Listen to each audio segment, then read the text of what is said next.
10 बजे मुख्यमंत्री के यहाँ टेबल कुर्सियां सजने लग जाती है, फूल मालाएं आ जाती है, लड्डू बटने की तैयारी हो जाती है। ये ऐसा कौन कर रहा है देश के अंदर? ओके, आईडी कार्ड चेक कर रहे हैं। अरे करेगा ना आईडी कार्ड। बीजेपी ने इस देश के अंदर वो चीज लाके खड़ी कर दी है चुनाव आयोग ने कि वोटर आईडी से वोट डालने चाहिए थे, लेकिन इन्होंने क्या कर दिया, आप जो मर्जी लेकर के आ जियो। तो भाई वोटर आईडी किस लिए दे रखी है? आप आधार कार्ड जाइए, पैन कार्ड जाइए, जितने इस देश के कमीन कांदू नालायक और जलील और जल्लाद लोग हैं वो हेरा फेरी करने के लिए दूसरी आईडियों का प्रयोग करते हैं। अरे ये जो नालायक बैठे हैं, जो 10 साल तक हुड्डा ने हरियाणा के अंदर राज किया, दलितों को मरवाया, पिछड़ों को मरवाया, आंदोलन करवाए रिजर्वेशन को लेकर के 16 के अंदर, क्या था? विपक्ष को, कांग्रेस पार्टी के बड़े पदाधिकारियों को देखना चाहिए कि जमीन पे कुछ नहीं है तुम्हारा। जहां से काउंटिंग होती है वहां से आपको जब तक लेटर नहीं मिलता, इस देश के अंदर बवंडर रचा दिया जाता है और आम जनता जो है शांति से बैठ जाती है और ये बात मान लेती है कि पार्टी वो जीत चुकी है। ये सारे के सारे पे चुनाव आयोग मौन बैठा है, जिसकी बदौलत आज देश की हालात बद से बदतर बढ़ती जा रही है। और हम लोगों को भी इस बात को संज्ञान लेना चाहिए कि जब तक पूरे के पूरे रिजल्ट नहीं आ जाते, 9 बजे ही जो रुझान आते हैं, 10 बजे मुख्यमंत्री के यहाँ टेबल कुर्सियां सजने लग जाती है, फूल मालाएं आ जाती है, लड्डू बटने की तैयारी हो जाती है। ये ऐसा कौन कर रहा है देश के अंदर? वर्तमान के अंदर जो विपक्ष है, उस विपक्ष को कम से कम समझ लेनी चाहिए, सोच लेना चाहिए कि आज जिस तरीके से जो हालात पैदा हो रही है वो जनता की बदौलत नहीं है। जनता तैयार खड़ी है, जनता वोट देती है, लेकिन लड़ने के लिए जो लोग तैयार रहते हैं उनके लिए कोई भी जन सुविधा कहीं पर उपलब्ध नहीं है, जिसका जिंदा जागता उदाहरण हमने अभी उपचुनाव में देखा यूपी के अंदर। बहनें बेटियां जो वोट डालने के लिए जा रही थी और उत्तर प्रदेश पुलिस जहां राम राज की बात कहती है, वहां इतना गुंडा राज देखने को मिल रहा है। हर 6 महीने के अंदर आप 10 साल का योगी जी का रिकॉर्ड उठा करके देख लिए, 6 महीने से ज्यादा नहीं बीता, वो कहीं ना कहीं दंगे करवा देते हैं। और जिसका खामियाजा जो है इस देश की महिलाएं भुगत रही हैं, इस देश के छात्र भुगत रहे हैं, इस देश के मजदूर भुगत रहे हैं, और लेकिन विपक्ष को कोई असर नहीं पड़ रहा। अखिलेश यादव ने कहा है कि धांधली हुई है उपचुनावों में। नहीं, धांधली आपको नहीं दिख रहा क्या? आपको भी दिख रहा है, ये धांधली हुई है और सीधे तौर पर हुई है। अरे क्या मतलब है, आप ड्यूटी अफसर हो, आपका काम है वहां पर निगरानी करना, आप कोई वोट डालने आ रहा है, महिलाओं को रोक रहे हो, तो इससे साफ है ये एक यूपी की जगह नहीं है। ओके, आईडी कार्ड चेक कर रहे हैं। अरे करेगा ना आईडी कार्ड। बीजेपी ने इस देश के अंदर वो चीज लाके खड़ी कर दी है चुनाव आयोग ने कि वोटर आईडी से वोट डालने चाहिए थे, लेकिन इन्होंने क्या कर दिया, आप जो मर्जी लेकर के आ जियो। तो भाई वोटर आईडी किस लिए दे रखी है?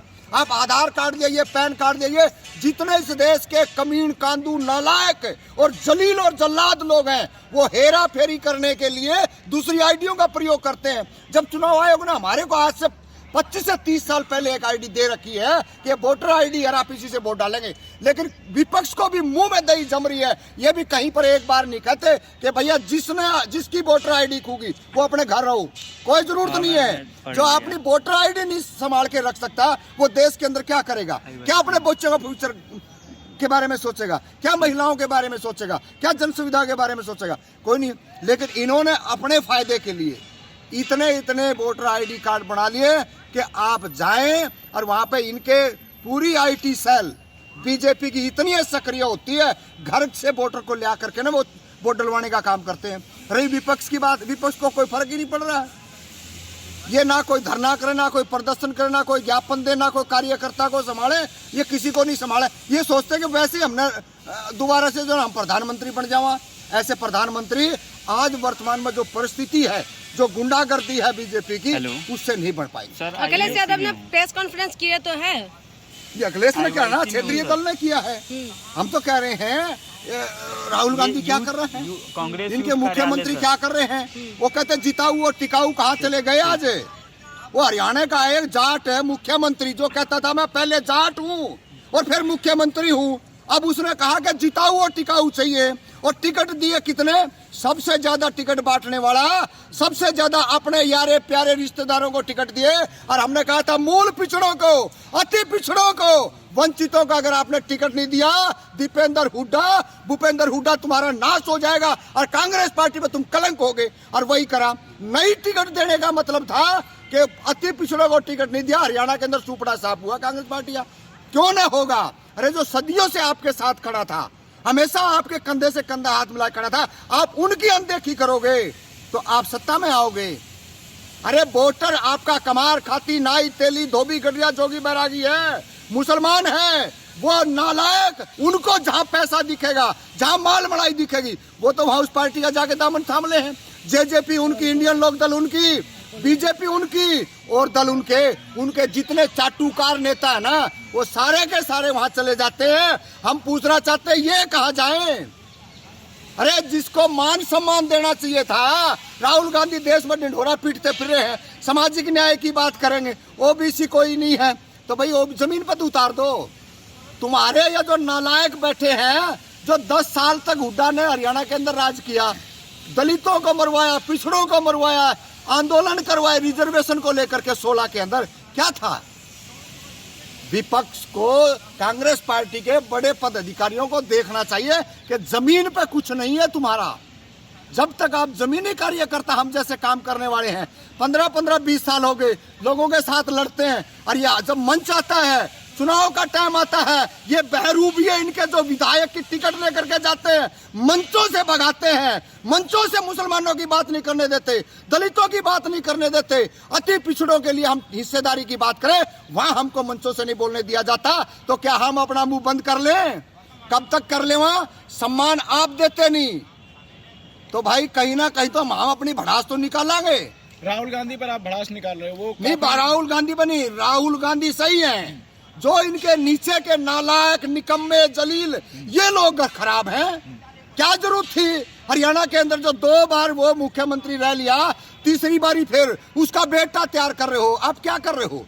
अरे जिसने पूरे हरियाणा को जलाया हो, 2016 के अंदर दंगे करवाए हो रिजर्वेशन को लेकर के, जिसके पास जमीन उनके पास, राज उनके पास, नौकरियां उनके पास, फिर कह रहे हमारे को ढैड कमीन बना लो। अरे सत्ता के मालिक को हो तुम्हें, और फिर तुमने रिजर्वेशन चाहिए? ऐसे लोगों की पहचान करनी चाहिए शेष नेतृत्व ने, और नहीं तो आने वाले टाइम में और बुरी हालात हो जाएगी। हम लोग भी थोड़े दिन लड़ पाएंगे। एक और मुद्दा है सर, अभी आपने देखा होगा गौतम अडानी का नाम अमेरिका में जो है रिपोर्ट हुई है, और जो उनके ऊपर राहुल गांधी काफी टाइम से जो है आरोप लगा रहे थे, अब वो अमेरिका में उनके ऊपर ठीक है, राहुल गांधी आरोप लगा रहे थे और देश की जनता भी आरोप लगा रही थी। आज अमेरिका ने एक्शन किया है और हम खुश हैं। अगर ऐसे मामले अगर ये भारत में होता तो नरेंद्र मोदी जो है ना, इसको ऊपर कवर डालने का काम करते हैं, लेकिन अब बाहर है तो उजागर हो गया, और इसको गिरफ्तार वही लोग अमेरिका के कर सकते हैं। और जो इन्होंने बहुत मोटी रकम है, शायद मैं तो बोलने में भी असमर्थ हूं, ऐसे घिनौने काम अपने पदाधिकारियों को, अपने कर्मचारियों को, अपने जो आरएसएस की शाखाओं के लिए जो मोदी ने अडानी से पैसा लेकर के जो लगाया है, वो सीधा दिख रहा है, वो फूल रहा फल रहे हैं। झारखंड में ये सरकार बनाएंगे, महाराष्ट्र में ये सरकार बनाएंगे, हरियाणा में सरकार ये बनाएंगे, हर जगह ये क्या आ रहा है? रात भर गाड़ियां घूमती है स्कॉर्पियो ब्लैक कलर की। जो पैसा गाड़ियों से बांटा जाता है वो अलग पैसा है, और जो सीधे मेरे जैसे, आप जैसे और कितने अनजाने लोग हैं जिसके सीधे अकाउंट में पैसा जाता है, ये सारे का सारा जो काला धन की कह के बात आए थे, 2011 में ये पकड़े लगे थे, 2013-14 में इनका जो मंसूबा पूरा हो गया था। आज उस काला धन की वो निकम्मा अन्ना हजारे, वो निकम्मा रामदेव और निकम्मा कुमार विश्वास और किरण बेदी, एक महिलाओं का कलंक, ये आज कहाँ किस गुफा में है? इनको कोई ढूंढने वाला होना चाहिए। पूरे का पूरा षड्यंत्र लोकपाल के नाम से देश की जनता को गुमराह इन्होंने किया था। आज ये कहीं किसी गली कूचे में दिखाई नहीं दे रहे हैं।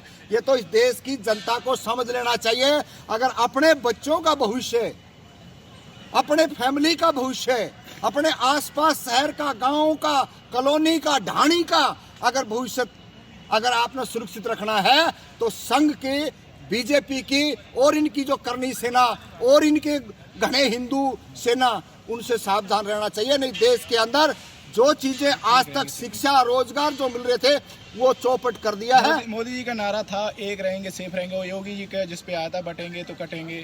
तो राहुल गांधी कह रहे हैं कि जो एक रहेंगे सेफ रहेंगे, तो ये नारा अडानी जी के लिए, मोदी जी और अडानी एक रहेंगे तो अडानी सेफ रहेंगे। ये कहा कि बटोगे तो कटोगे, कौन कह रहा है ये बात? योगी जी। योगी जी कह रहे हैं ना। तो इस देश की जनता को खूब पता है कि इस देश के अंदर काटने वाले कौन हैं और बांटने वाले कौन हैं। लगातार इस देश के अंदर गाय गोबर की बात करने वाले, हिंदू मुस्लिम की बात करने वाले और स्कूल कॉलेजों के अंदर किस तरीके से छात्रों के ऊपर लाठीचार्ज करने वाले, ये तो दिल्ली जैसे राजधानी के अंदर हुआ था। तो ये सब लोगों को पता है। ये जुमले हैं, जैसे 15 लाख का जुमला था, 2 करोड़ का जुमला निकला और कटोगे बटोगे ये जुमला है। और न जाने इसके बीच में बहुत बड़ी गंगा बहती चली गई जुमलों की। आज तक इस देश के अंदर ये जुमलेबाजों के चुंगल में जितने लोग फंसे हैं उनका बेड़ा गर्क ही हुआ है। और अब तो यहाँ तक बात आ गई है, जो लगातार कथाकथित अपने आप को हिंदू और कथाकथित अपने आप को संघी कहने वाले लोग थे, आज उनकी भी 30-30 साल, 35-35 साल, 25-25 साल नौकरी छूट गई और घर बैठा दिए। अब बिलबला रहे हैं कि हमने वोट दिया।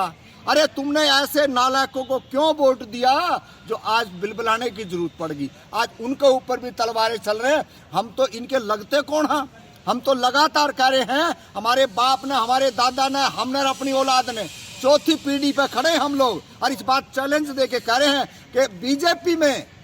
नेशनल दस्तक की आपसे गुजारिश है कि अगर इसको बचाना चाहते हैं तो नेशनल दस्तक को सब्सक्राइब करने के लिए रेड कलर के सब्सक्राइब बटन को दबाएं, फिर बेल आइकन की घंटी दबाएं। नेशनल दस्तक को बचाने के लिए बहुत जरूरी है कि हर खबर को शेयर करें, लाइक करें, कमेंट जरूर करें।